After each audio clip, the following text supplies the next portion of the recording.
Selamat malam, Ibu Bapak Saudara-saudara yang dikasihi Tuhan. Kita bertemu lagi di dalam syafaat malam. Kali ini cerita kita berjudul Tapi Aku Masih Mengenalinya. Satu saat di sebuah ruang tunggu apotek terjadi percakapan antara seorang pemuda dengan seorang bapak yang sudah cukup lanjut usianya. Pemuda itu bertanya kepada bapak ini, "Bapak kelihatan masih cukup segar. Umur bapak berapa?" Si bapak tersenyum lalu mengatakan, "Umur saya sudah berumur 75 tahun, Nak." Wah, luar biasa. 75 tahun dan Bapak masih sesegar ini. Bapak ke apotek beli obat untuk siapa? Bapak kembali tersenyum dan menjawab, "Oh, saya sedang menunggu pesanan obat untuk istri saya." Istri Bapak sakit. Si Bapak masih tersenyum. Dia mengatakan, ya boleh dikatakan sakit. Memang sakit apa Pak istri Bapak? Dia sudah beberapa tahun ini terkena Alzheimer. Dan karena kami cuma tinggal berdua, saya tidak sanggup untuk merawatinya terus, maka ya kami titipkan di panti werda. Nah, hari ini saya akan mengunjunginya sambil membawa obat yang ia perlukan. Alzheimer, bukankah itu berarti orang yang terkena dia sudah mulai pikun? Si bapak kembali tersenyum dan menjawab, "Iya sih, memang istri saya sudah tambah pikun. Bahkan belakangan dia sudah tidak mengenali saya siapa." Pemuda ini bereaksi. Dia bilang, "Loh, kalau istri Bapak sudah tidak mengenali Bapak, lalu buat apa Bapak datang mengunjunginya secara teratur? Kan percuma, dia sudah tidak mengenali Bapak." Bapak itu tetap senyum. Dia bilang, "Tapi aku kan masih mengenalinya. Aku mengenali dia sebagai istri. Aku mengenali dia sebagai perempuan yang aku cintai. Dan apapun keadaannya, aku tetap mencintai dia. Dia istri." Ibu bapak saudara-saudara yang dikasihi Tuhan, kalau bicara soal cinta, maka pasti ada banyak cerita.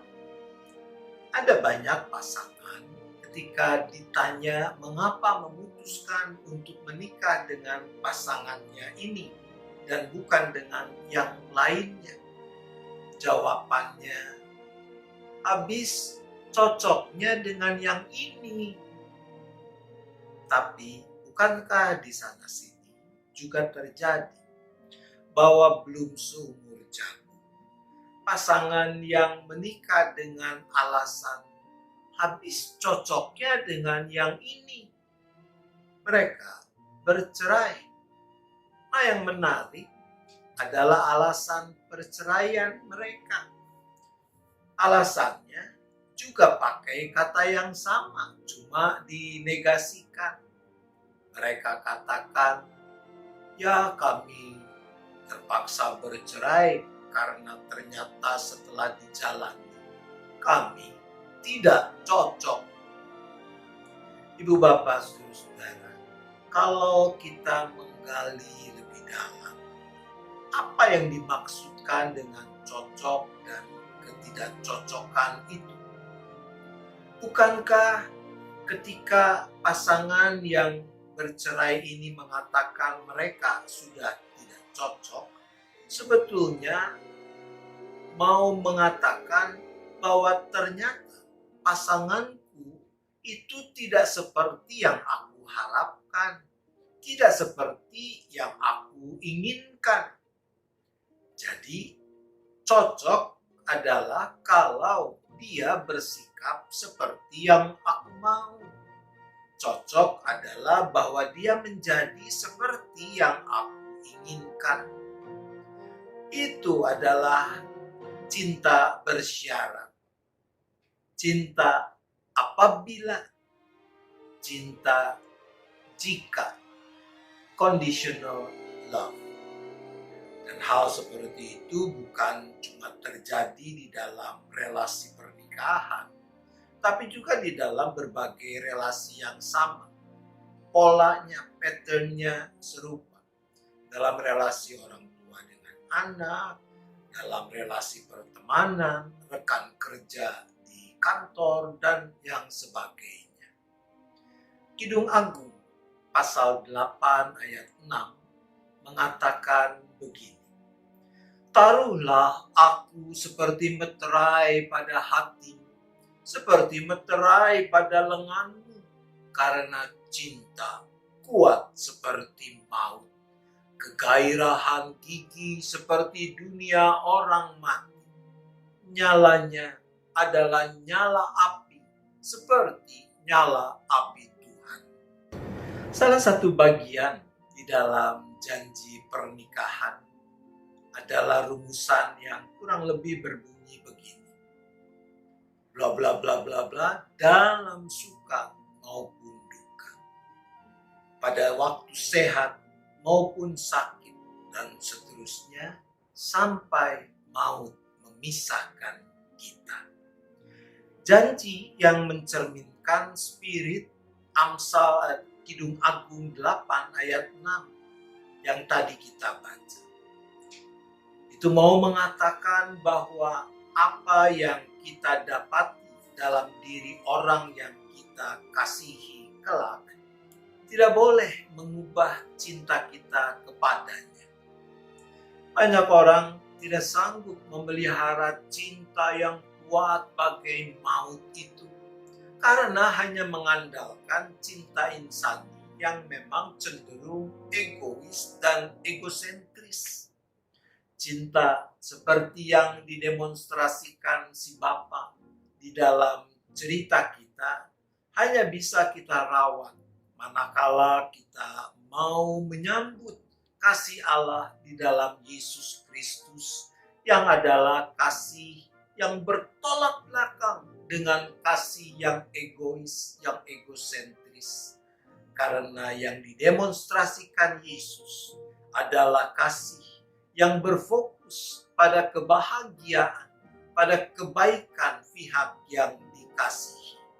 Itu adalah kasih sekalipun, kasih walaupun, sekalipun dia sudah tidak mengenali aku tetap mengasihi dia. Unconditional love. Amin. Mari kita berdoa. Bapa di sorga, kembali kami datang bersehati di dalam doa kami. Pertama, kami mohon agar diberi keterbukaan hati untuk menyambut kasih Kristus yang menyempurnakan kasih kami kepada orang lain. Untuk itu kami berdoa.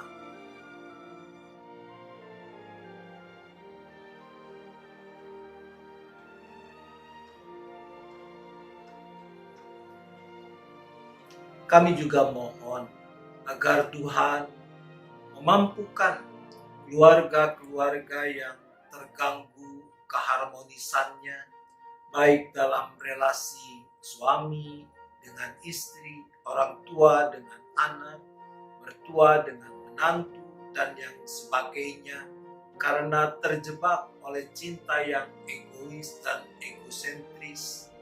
Mereka mau menyambut kasih Tuhan yang menyempurnakan kasih insani yang ada pada diri mereka.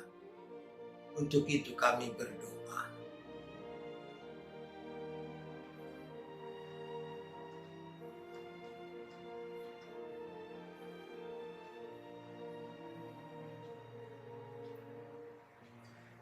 Ya Bapa, kami juga mohon kiranya Bapa berkenan memberkati dan menyempurnakan aneka kegiatan virtual atau online dalam kehidupan bergereja, termasuk di GKI Gading Indah, agar melaluinya iman jemaat tetap terpelihara, persekutuan sebagai satu tubuh Kristus tetap terjaga. Untuk itu kami berdoa.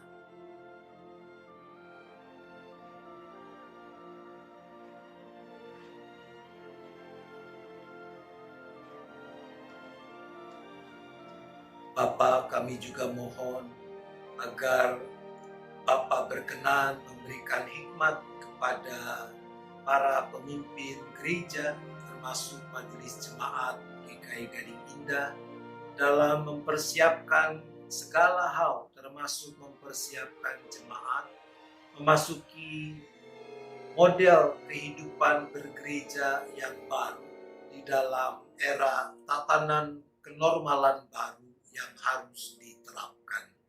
Untuk itu kami berdoa.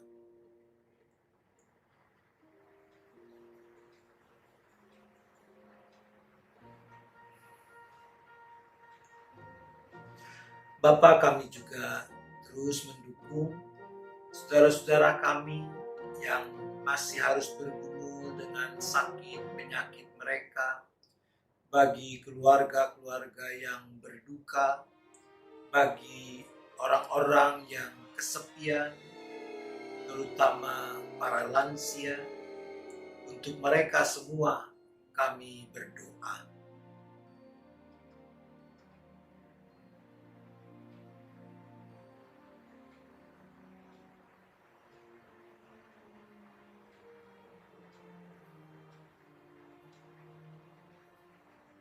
Akhirnya kembali kami menyerahkan seluruh keberadaan kami, keluarga kami, ke dalam tangan kasih pemeliharaan Tuhan, khususnya dalam istirahat sepanjang malam ini, agar besok kami boleh menyambut hari yang baru dengan penuh syukur, dengan penuh sukacita, untuk dapat tetap memuliakan Tuhan. Terima kasih ya Bapa. Syafaat ini kami doakan hanya di dalam nama Tuhan Yesus Kristus. Amin. Selamat malam Ibu Bapak Saudara-saudara, selamat beristirahat. Tuhan tetap beserta kita.